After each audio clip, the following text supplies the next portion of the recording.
Welcome to LoanBeam Babble. Welcome to LoanBeam Babble. Welcome to LoanBeam Babble. Welcome to LoanBeam Babble.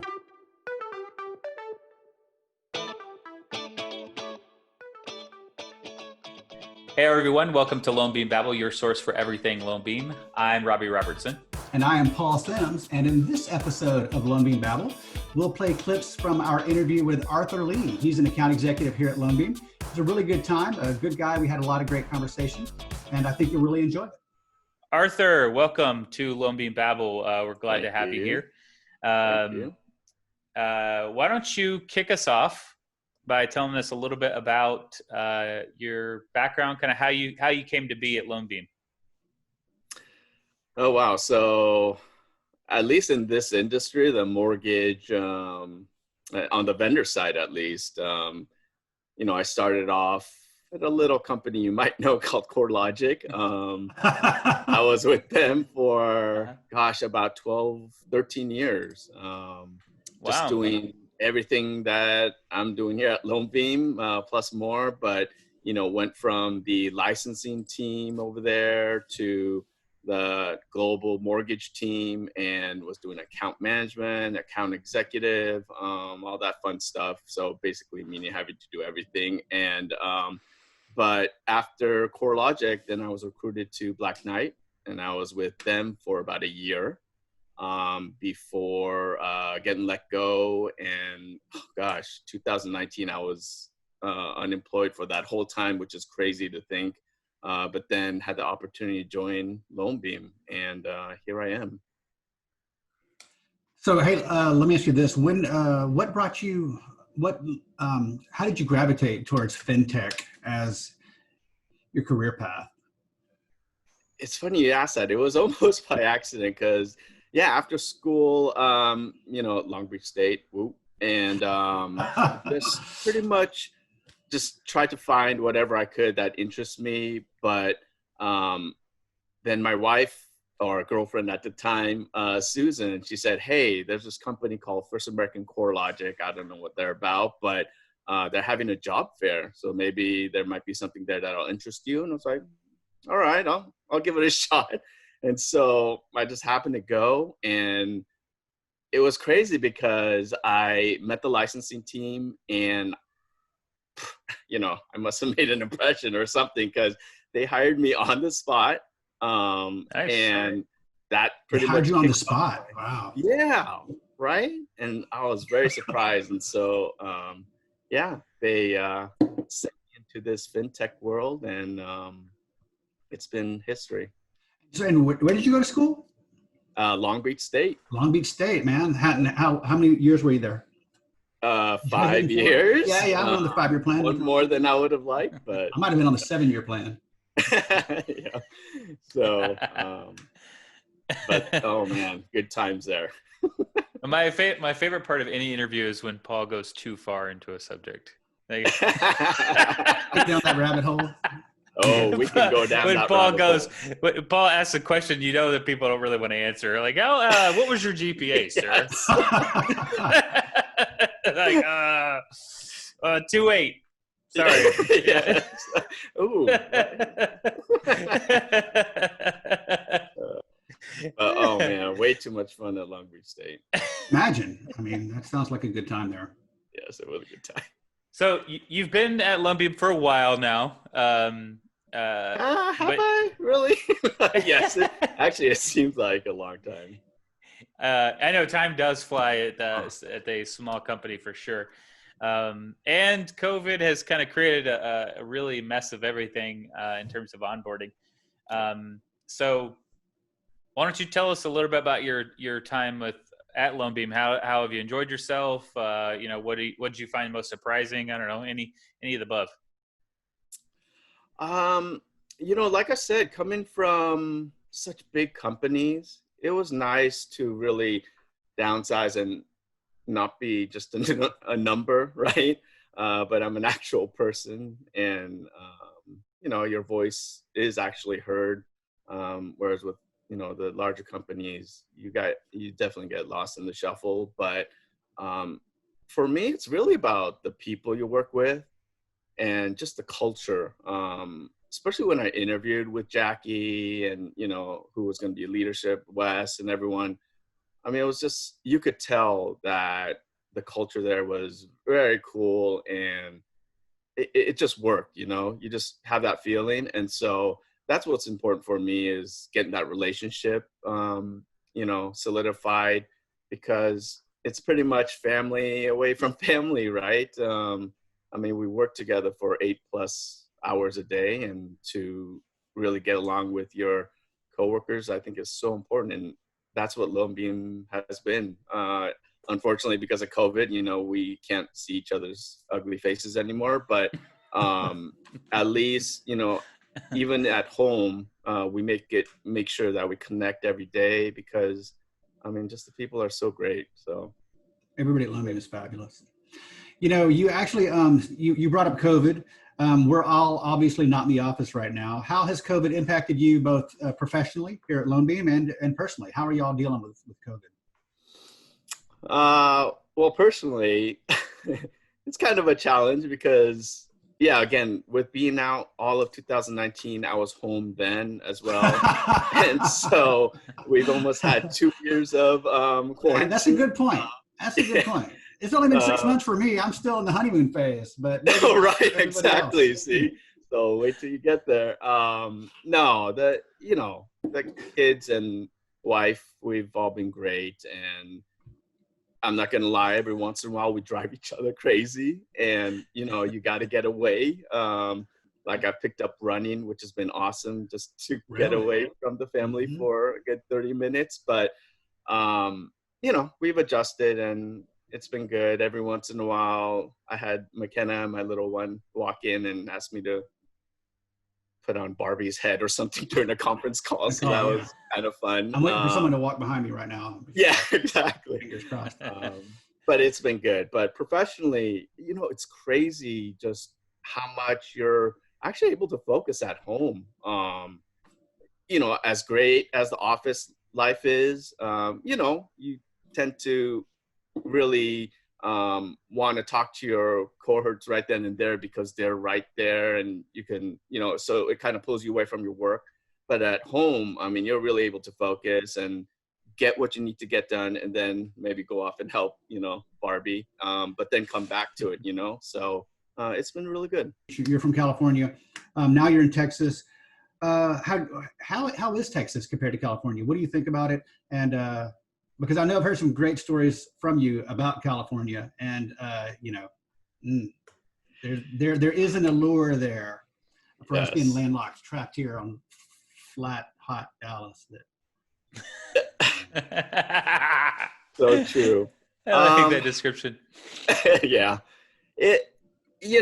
So first of all, I think the DFW area, I mean, it's just like any other metroplex surrounded by a ton of suburban communities, right? So in that sense, I mean, it's the same. And just the biggest thing for me and my family was the weather.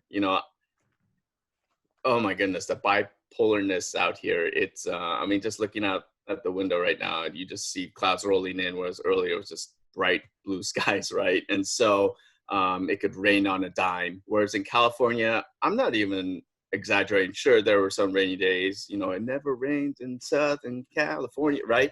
But you will get those weeks where it's just perfect 80s every day, not a cloud in the sky. At night, it cools down to a nice 50 to 60, and then repeat, rinse. It just over and over again. So we were literally in a bubble out there. It was so crazy. And so once we came out here, it was like, oh, so this is how the rest of the country lives. Right. It's like, it can rain 1 second, clouds come in, but then bright and sunny the next second. So I think that's been the biggest adjustment. Oh, and the housing prices. Oh my goodness. Yeah. What we got out here was a third versus what you get out there. But I guess that's what it's all about. It's the weather, right, that you're really paying for.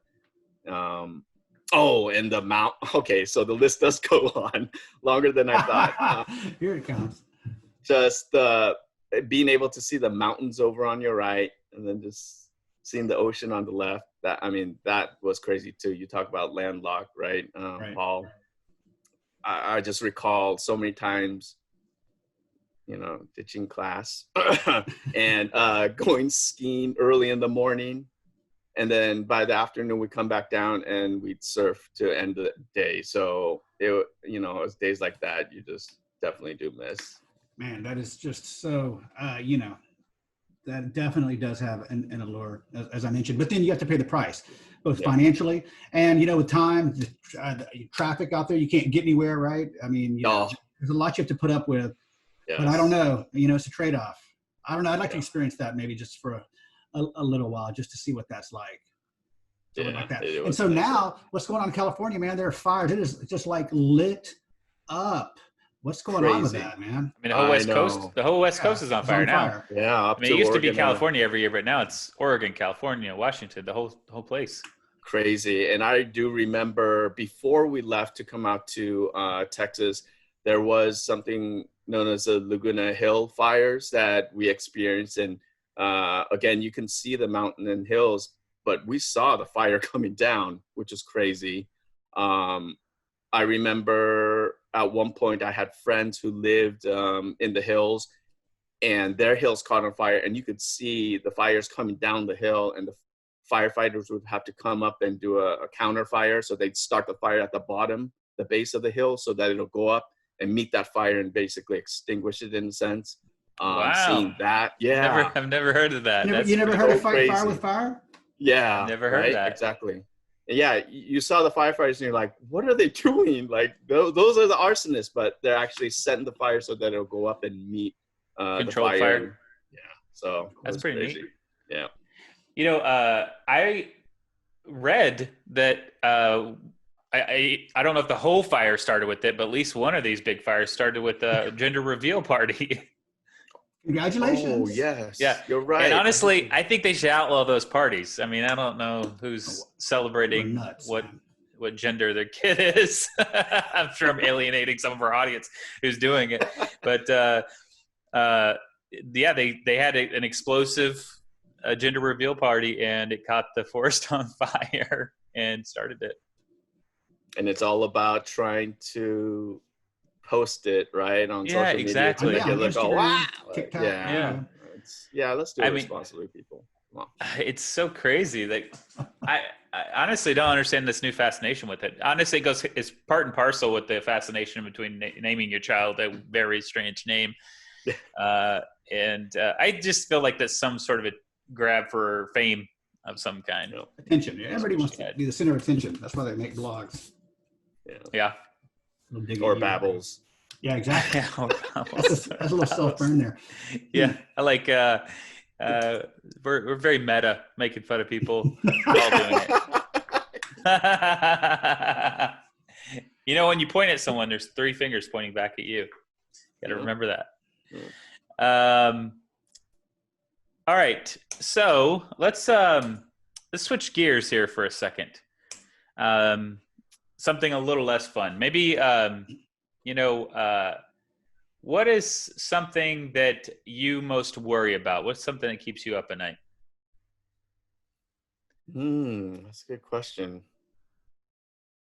You and I, we've kind of talked about this, Robbie, about how,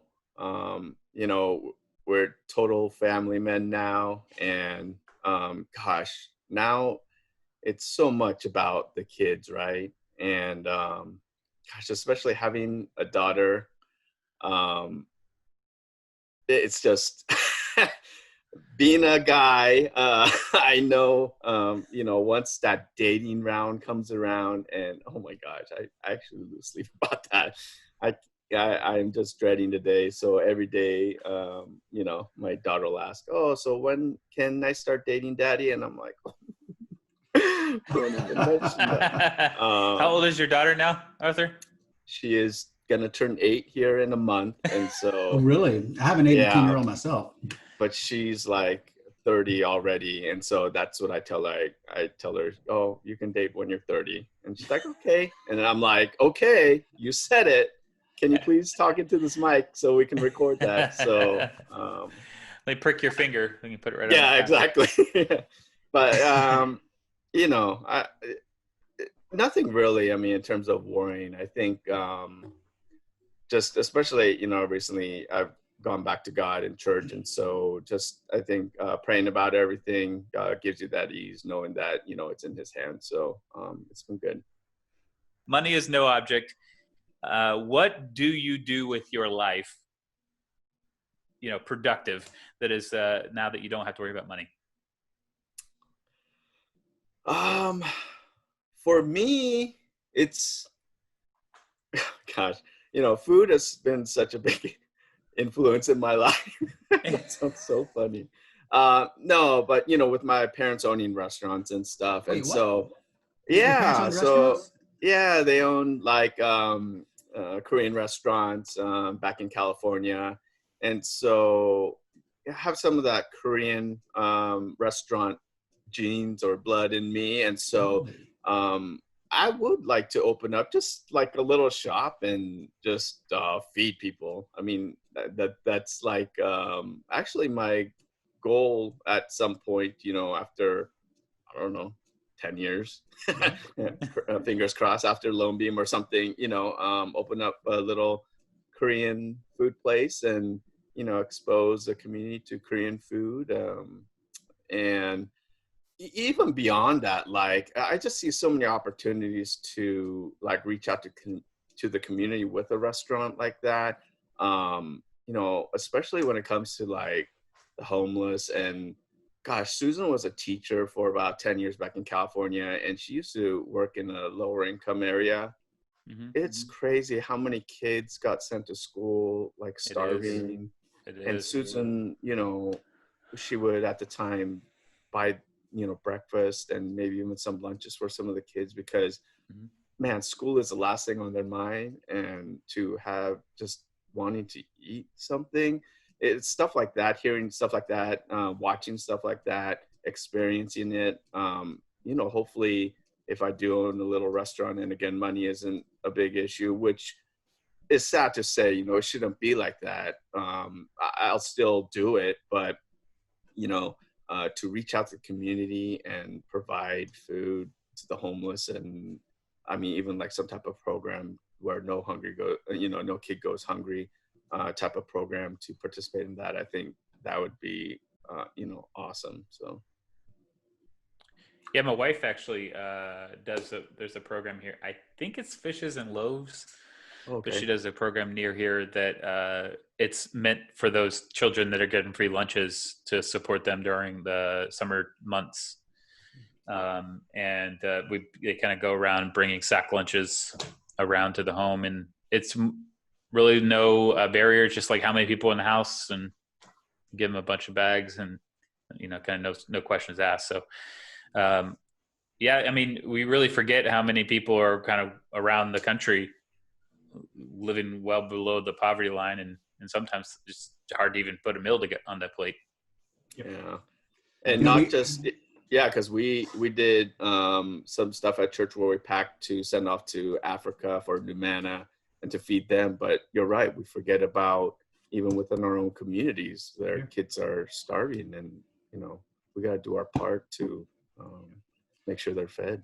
our kids go to public school here, DISD, and it was we had a struggle, you know, with whether or not we would send them to public schools or not, and we ended up doing it. But one thing that DISD, Dallas Independent School District, does that's very, very nice is their food at school is free. Lunches and breakfast for everybody. There is no free lunch program because everybody gets fed, and they feed the kids during the summer, and they feed them, you know, all the time, breakfast and lunch. They've Awesome. done a really great job of doing that. I'm, you know, super happy that they do that. And, you know,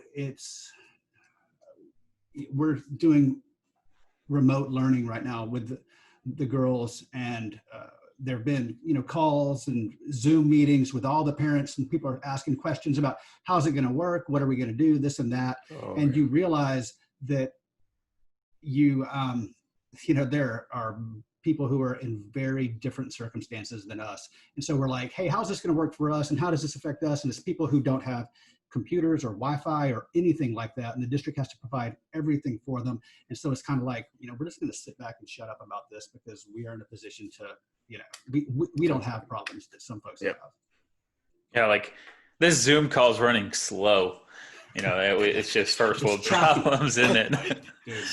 Come on, 2 seconds delay. What's going on? Hey, Arthur, let me ask you a question now. So your name is, your ethnicity is Korean. I didn't know that. But your name is Lee. I thought Lee was more of a Chinese name than a Korean name. Is that true or no? Yeah, that's a good, it is both Chinese as well as Korean. It's a Korean name too. Just because, the peninsula of Korea, it's had so much influence from both China and Japan. Across the middle. Yeah, pretty much being like a bridge between the two countries and just so much oppression throughout the years. But there's so much influence with not only names, but also, even cooking and stuff. Yeah. And there's a guy, Soon Sundries, down there in the the building at the Madison. Did you ever go? Do you speak Korean? Did you ever talk to Soon? I do speak Korean, but as my family says, at the level of a kindergartner, I think that's what they say. So I'm not sure he's going to be very impressed. I have had said a couple of basic words, and he was kind of shocked, but then gives me the nod, like, okay, I see you. All right. I worry about Soon. Like, what's going on at the Madison? Is he okay? Are they still there? That's true. Oh my God. He's been there a long. He's been there a long time. That's what I heard. Yeah. He's been there a long time. I was in that building at a previous job years and years and years ago, probably 15 years ago now, and he was there then. Oh. And Soon did not accept credit card for a long time. That man was running a cash business. Cash is king. Yeah, for a long time, and charging a lot for a club sandwich. Hey, man, that's a low margin business, though, man. You got to give it to him, Arthur. If you ever do it, man, well, firsthand, running a restaurants. It's hard work, low margins, long hours. It sure is. That's why. It has to be a labor of love. You have to have it in your blood to make it happen. There's just no other way. For sure. What's really interesting is there's a lot of immigrant parents who come over and they do something like that. Like they run restaurants and their whole dream is like, don't get in the restaurant business. Like I'm doing this so you don't get in the restaurant business. I'm doing this so you're a lawyer, doctor, engineer, whatever. You just don't be account executive. Yeah. Be an employee who gets a check. Don't be a restaurant owner. And there's this whole generation of kids who just like, it's in my blood. I want to do it. And parents aren't thrilled with it at all. They're like, I sweated until 2 a.m. doing this, so you didn't have to do it. And what's so crazy? If I hadn't found something by 2020, if I hadn't found LoanBeam, I was actually working on a business plan to actually launch something this year. But wow, thank goodness, because that would have been bad timing. Yeah, that would have been the worst. Yeah, there's been a few restaurants that have just now started near where I live, and I'm like, I feel so bad for you guys. Yeah. It's like you just got going, and then boom, hitting them out. And there's some big brands as well, but I'm like, maybe they can survive it. But there's some mom and pops that I'm like, man, it's like they just have the fresh coat of paint still on it, and they're having to shut it down. It's not good. We usually ask, do you have any role models? Sounds like your father might be a role model. Yeah, that popped into my head. Just seeing how hard he worked. So, the restaurant was more for my mom. Whereas my dad, he's a software engineer. But I just remember all throughout as a kid, unfortunately he wasn't there as much as, and I think that's more common in a lot of Asian families, maybe, I don't know. But he worked so much to provide everything he could for the family. And just seeing that, knowing he worked such long hours and even start up some engineering, companies of his own and stuff, just trying to do the best he could for his family. Just really loved seeing that and appreciating that. And so I think that's kind of rubbed off on me, trying to do everything I can for my family, so they can live, like you said, not having to struggle and, just having that foundation and not having to worry about, like we were talking about, like having food on the table and stuff. So I think my dad having that type of influence on me was very inspirational. Do you feel it changed your view of like time? Like, because I know like I struggle with that, right? It's like we only have so much time, right? And it's I'm a worker. I get that from my mom.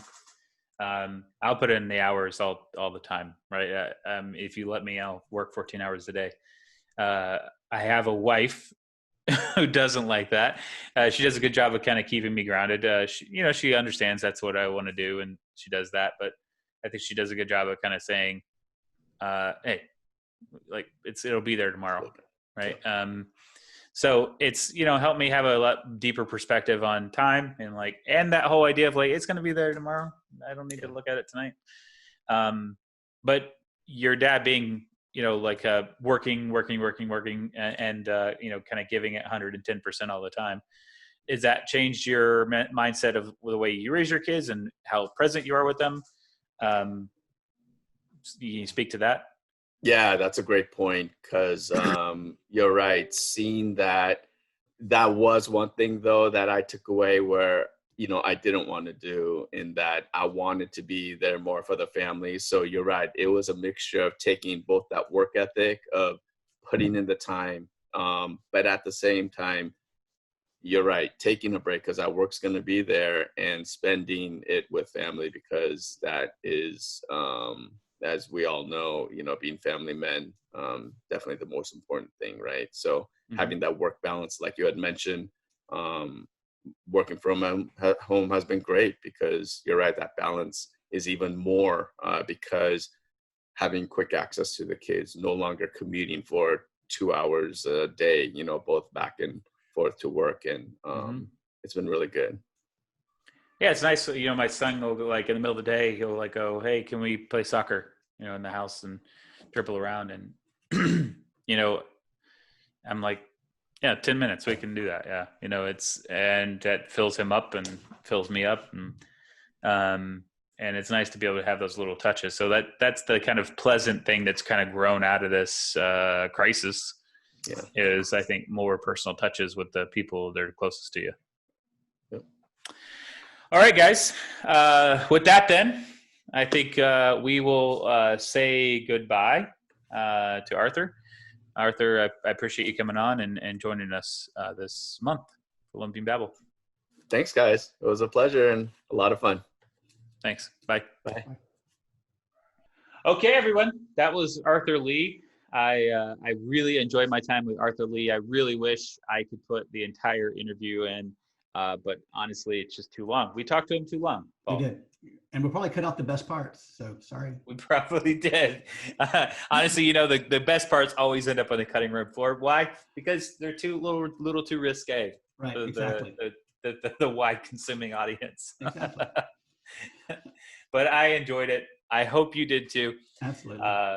Please make sure to subscribe to our channel and like and subscribe.